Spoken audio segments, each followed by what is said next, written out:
Hello नमस्कार साथियों। तो स्वागत है आपका फिर से एक बार इस ऑनलाइन यूट्यूब प्लेटफॉर्म पर। चलिए, तो आज मैं आपके लिए लेके आया हूँ एक और इम्पोर्टेंट क्लास जो आपके एग्जाम के पॉइंट ऑफ व्यू से बहुत ही महत्वपूर्ण रहने वाली है दोस्तों। यह क्लास आपकी साइकेट्रिक के मेन टॉपिक पर्सनालिटी डिसऑर्डर को कवर करेगी दोस्तों। अगर आप इस चैनल पर नए हैं तो इस चैनल को सब्सक्राइब कर लीजिए, जिससे आने वाले जितनी भी इम्पोर्टेंट वीडियो लेक्चर हैं उसका नोटिफिकेशन आप तक पहुंच सके। दोस्तों, इस क्लास की शुरुआत करने से पहले आप इस क्लास को लाइक कर दीजिए, साथ में आपके फ्रेंड्स के साथ इसको शेयर कर दीजिए, जिससे जो इम्पोर्टेंट क्लास की इंफॉर्मेशन है सभी साथियों तक पहुंच सके। देखिए दोस्तों, हम हमारे जीवन में मेहनत को अगर आदत बना दिया जाए तो कामयाबी मुकद्दर बन जाती है दोस्तों। अगर आप कंटिन्यू मेहनत करेंगे और उसे आप हैबिट बना लोगे तो निश्चित है आपको एक दिन कामयाबी जरूर मिलेगी और वही आपका मुकद्दर बन जाएगी। जिस दिन आप सिलेक्शन ले लोगे, सफलता पालोगे, तो आपको यह चीज महसूस होगी और आप उस चीज को एंजॉय करोगे और अपने माता पिता को गर्वान्वित करोगे और उन्हें अच्छा महसूस दिलाओगे। सोसाइटी में इज्जत जो आपको मिलेगी तो वो आपको अलग ही फील कराएगी दोस्तों। तो आप मेहनत करते रहिए और कामयाबी को छूइए और सपनों को पूरा कीजिए। आज की हम इम्पोर्टेंट क्लास में पर्सनालिटी डिसऑर्डर क्या होता है इसके बारे में हम जानेंगे।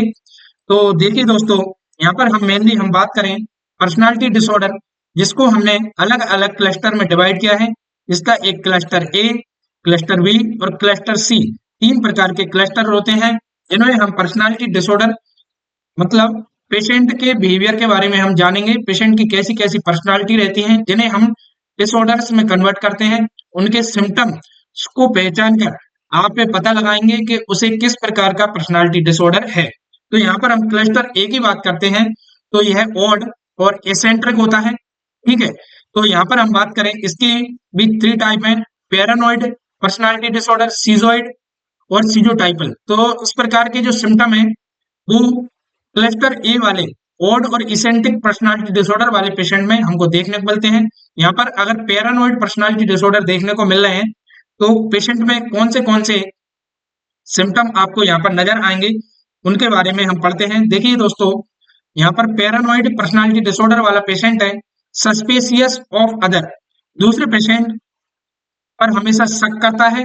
Think everyone want to harm them, और हर एक के बारे में यह सोचेगा कि यह मुझे मारना चाहता है। तो जैसे ही वो मिलेगा या किसी के हाथ में, या जैसे कि वो अस्पताल में भर्ती है, सिस्टर के हाथ में उसने नेडल देख ली या कैंची देख ली, तो उसे ऐसा लगेगा यह मुझे मारना चाहते हैं।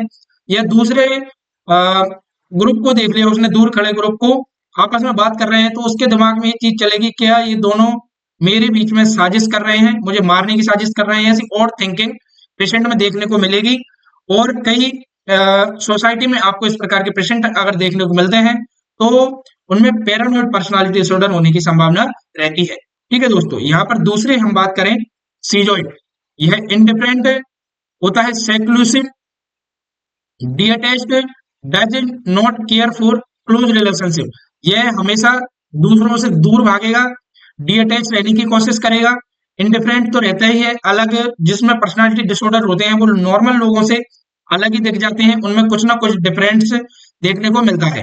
ठीक है, does not care for close relationship, जैसे कि किसी हम दो बीचों पेशेंट है और दूसरा उसका कोई रिलेटिव है, तो उसके साथ वो क्लोज रिलेशनशिप नहीं बना के रखेगा, उससे उसे कोई मतलब नहीं है और वो उससे दूरियां बनाए रखेगा। सीजोइड पर्सनालिटी डिसऑर्डर में इस प्रकार के सिम्टम आपको देखने को मिलेंगे।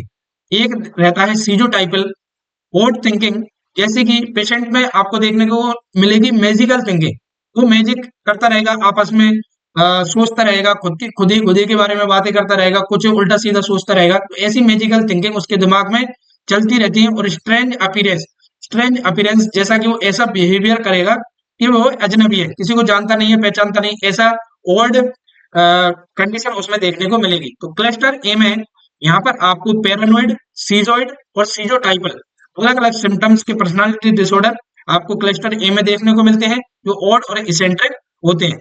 यहाँ पर हम बात करें क्लस्टर बी की। देखिए दोस्तों, क्लस्टर बी यह ड्रामेटिक और कैसे होते हैं, इमोशनल। ठीक है, यहाँ पर हम अब पेशेंट की बात करें, कोई सा भी पेशेंट है एकदम ड्रामा करता है वो। ठीक है, क्लस्टर बी में जैसे कि देखिए एंटी सोशल बिहेवियर, जैसे कि यहाँ पर हम बात करें नो केयर फॉर अदर, किसी की चिंता नहीं उसे, एग्रेसिव है, जल्दी गुस्सा हो जाता है, मैनिपुलेट करने की कोशिश करता है, जैसे नॉट फॉलो द रूल्स, आपके बनाए हुए नियमों को पालन नहीं करेगा, आप उससे बोलेंगे उससे उल्टा ही काम में यह करेंगे। क्लस्टर बी में एंटी सोशल पर्सनालिटी डिसऑर्डर वाले पेशेंट, आप उनसे कुछ भी काम करने के बोलेंगे वो उस चीज को फॉलो नहीं करेंगे और उल्टा ही काम करेंगे। बॉर्डर लाइन की हम बात करें तो अनस्टेबल होता है पेशेंट, ठीक है, मैनिपुलेट टू सेल्फ और अदर, उसका कार्य रहता है वो वहां पे जैसे अस्पताल में भर्ती है तो पेशेंट पास वाले मरीज को मैनिपुलेट करके उसके अपनी बातों में ले लेगा और वहां के स्टाफ को भी वो पागल बनाने की कोशिश करेगा, उसे मैनिपुलेट करने की कोशिश करेगा, वहां से भागने की कोशिश करेगा। तो यहाँ पर बॉर्डर लाइन पर्सनैलिटी डिसऑर्डर वाले पेशेंट में देखने को मिलते हैं। फियर ऑफ नेग्लेक्ट, उसको डर रहता है किसी भी चीज को खोने का, ठीक है। यहाँ पर हम बात करें हिस्ट्रियोनिक पर्सनालिटी डिसऑर्डर, जो क्लस्टर बी का मेन इंपोर्टेंट पार्ट है, सीक अटेंशन, अटेंशन कम दे पाते हैं, ठीक है, central of attention by being sedative और फ्लर्टिशियस, तो ऐसे वाले मरीज एकदम शांत बैठे रहते हैं और पूर्ण रूप से अपना ध्यान नहीं लगा पाते हैं कोई भी कार्य करने में, ठीक है, ये आपको विशेष ध्यान रखना है। नार्सिसिस्टिक की हम बात करें तो ego centric also known as narcissist need consistent applause, यहाँ पर उसको सहायता की जरूरत पड़ेगी, ठीक है दोस्तों। तो इस प्रकार के क्लस्टर्स में हमने anti social, border line, histrionic और नार्सिसिस्टिक ऐसे मरीजों को हमने रखा है। इस प्रकार के अगर पर्सनालिटी चेंजेस पेशेंट में देखने को मिल रहे हैं तो क्लस्टर बी में ड्रामेटिक और anti social, border line, histrionic, narcissistic प्रकार के पर्सनालिटी डिसऑर्डर हो सकते हैं, ठीक है। इंपॉर्टेंट है क्लस्टर सी की हम यहाँ पर हम बात करें तो एंजियस और इनसिक्योर फील करते हैं अपने आप में, ठीक है दोस्तों।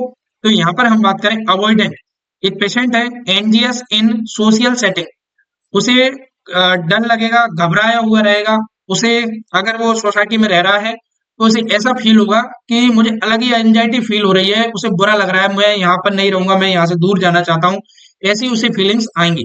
Avoid social interaction but desire close relationship, वह अवॉइड करेगा सोशल इंटरेक्शन लेकिन उसके मन के अंदर रहेगी कि मैं रिलेशनशिप को न तोड़ूं, डिजायर बनाए रखे, लेकिन वो ये है उसके दिमाग में चलता रहेगा और वो सोसाइटी से दूर जाने की कोशिश करेगा, लेकिन उसे डर रहेगा कि उसकी रिलेशनशिप खराब ना हो जाए।